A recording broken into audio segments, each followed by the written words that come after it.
Well, hello folks, welcome to my little video, and it will be a little one if we do this. First things first. I'm going to answer some questions you no doubt have or will have if you contemplate or engage in this whole house adventure. Um, Questions I got. Is it expensive? No. If you're independently wealthy, who cares? Yeah, it's expensive if you're not. Now, perhaps you're someplace in the middle, higher or lower in the middle. And it also depends on where you live. I'm in Southern California, actually down in Orange County, and it is incredibly expensive to live here unless you've been here a long time and you've moved up with the inflation on everything. Second question, is it messy and disruptive to have this done? And the answer is no, if you don't stay in the house until you have totally completed the process. Is it messy and disruptive if you stay in the house? Yeah, it is. The only thing I can tell you is the first couple of steps only take a couple of days. It's getting to the total completion. Well, what defines total completion? Well, the easy stuff is they cut holes in the walls and ceilings. They push some plastic PEX pipe in and connect it up to all the places that need the water. And then they turn the water back on, check for leaks. When that's okay, they fill the holes with new drywall and texturize it so it matches all the rest of the house in terms of the drywall. But here, number 5, paint, paint, paint, paint, paint. We're at number 4. We're still contemplating number 5 because just like everything else, if you have your whole house painted, particularly if it's a bigger one like ours, it's expensive. You're looking at almost as much money as doing the daggone piping. So yeah, there's the answers, and that might be enough for you. Is it messy? Yes. Is it expensive? It depends on your own independent finances. So now I'm going to show you some of the details of how it worked out in our case. All right, here's a model of the first floor of our house. I built this model about 25 years ago, so I know what I was buying because there was no house to walk through. So little circles there. The red one at the top is the hot water heater. The dark blue one just to the right and lower is the pressure regulator that regulates the house pressure down to around 50, 60 pounds because the street pressure is about 110, 115, and it will blow everything apart if it stays that way. The light blue circles are the water things like a hose bib up there in the kitchen. I got a sink and a dishwasher. I also have an ice maker there. So all the little light blue ones are water things, tubs, showers. The green things are toilets. Right, so that's the first floor. Let me show you the second floor as soon as I can get it here. Hang on a second. The second floor, much smaller. We have a bonus room and a loft. The bonus room has a sink in it, a bar sink, and associated with it is a very small bathroom. Has a sink, toilet, and a step-in. I don't say walk-in because you can only take about one step in that thing. It was supposed to be a closet, actually. And then the loft looks down onto the kitchen and onto the dining living room, I guess you would call it. So I think we're someplace around 32, 34. I don't know. I lost the brochure a long time ago. But by many standards, this is a pretty big house, and it is. But it's not the biggest in our tract. Good thing we bought so many years ago. Coming in from the front door, looking down the hallway toward the kitchen. It's a little hard to tell from that bird's eye view of the model. So we got hardwood floor on the first floor, which is a big deal if you get leaks. I don't know if you have hardwood floors. These are glued down hardwood floors, and if these get trashed up, which they have in the kitchen, it takes a jackhammer and dynamite to get this stuff up. It's really hard to fix. So the best thing is don't let it get messed up by a leak, and that's where we are right now. Not messed up by a leak. Well, I'm assuming you want to know a little bit more beyond the questions we just went through at the beginning.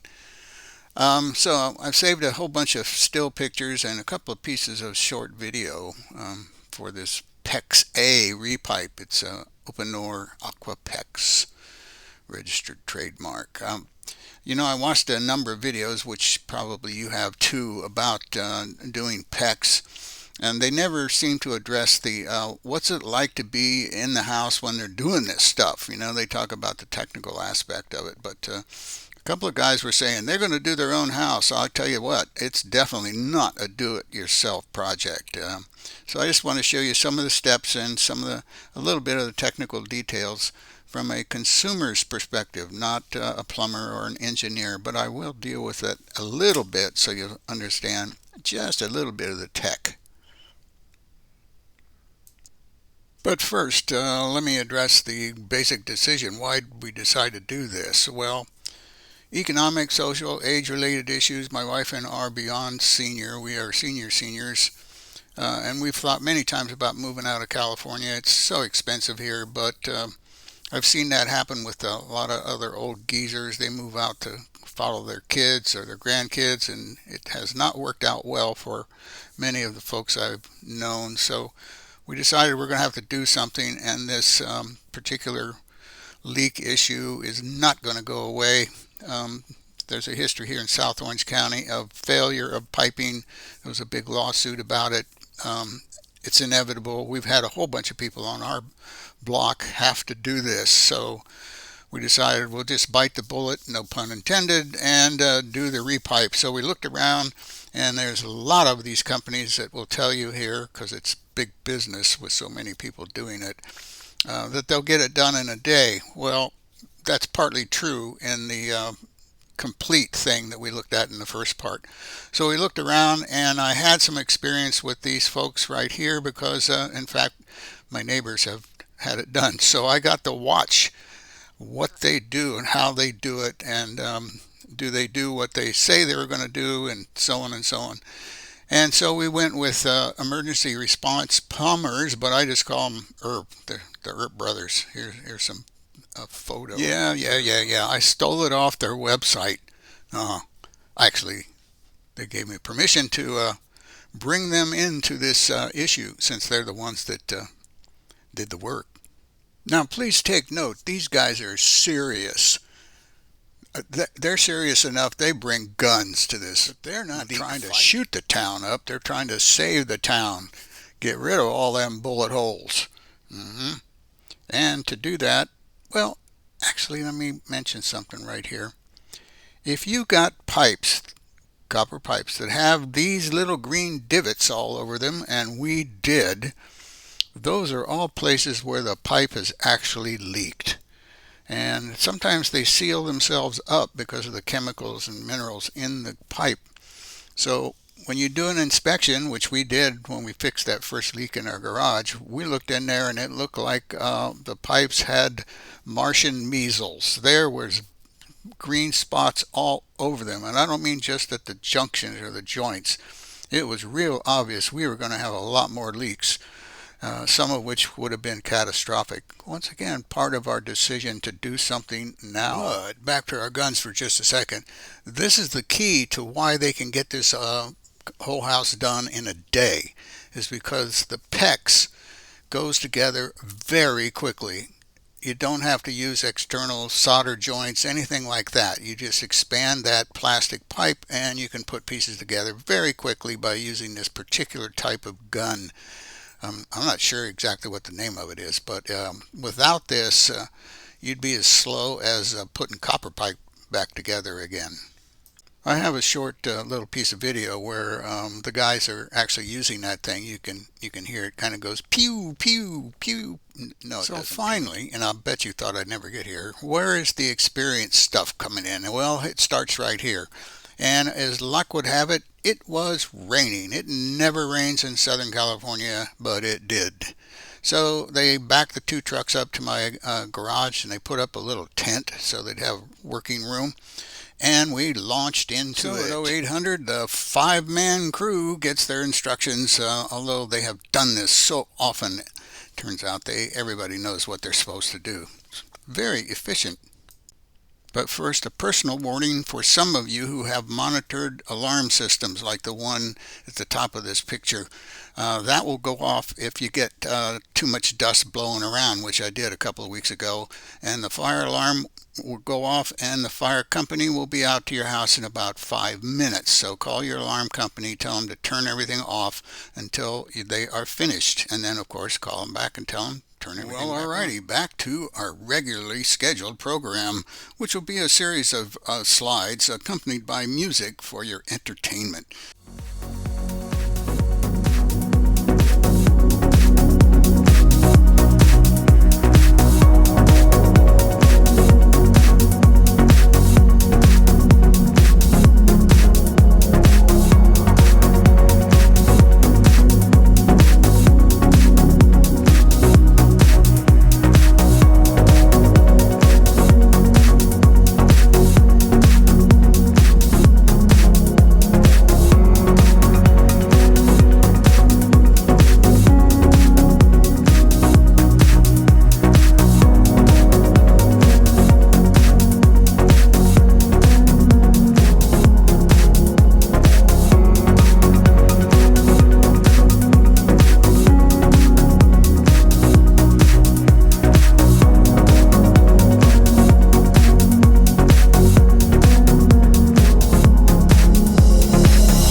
Alrighty, so much for the jazzy music. Here's a good place to stop and talk a little tech. I've got a hot water and a cold water. Actually, it looks like I've got two hot waters going through there and a cold water. The cold water doesn't have any insulation around it, and it's marked in blue. You know, it's cold. The hot waters are marked in red, but they've got insulation around those, so you can't see it so well.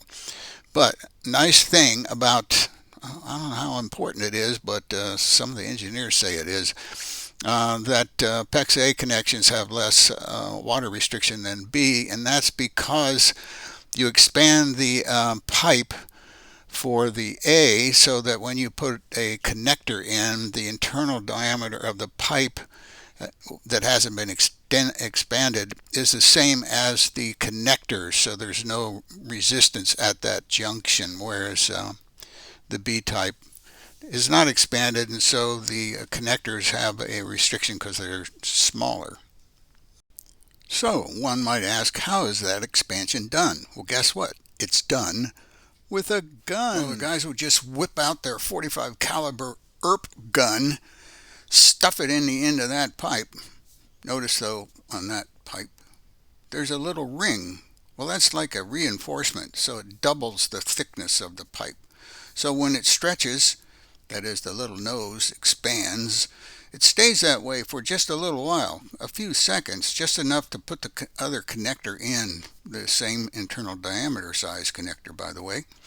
And within a count of about 1, 2, 3, bam, that thing is in there. It's stuck. It's not going anywhere.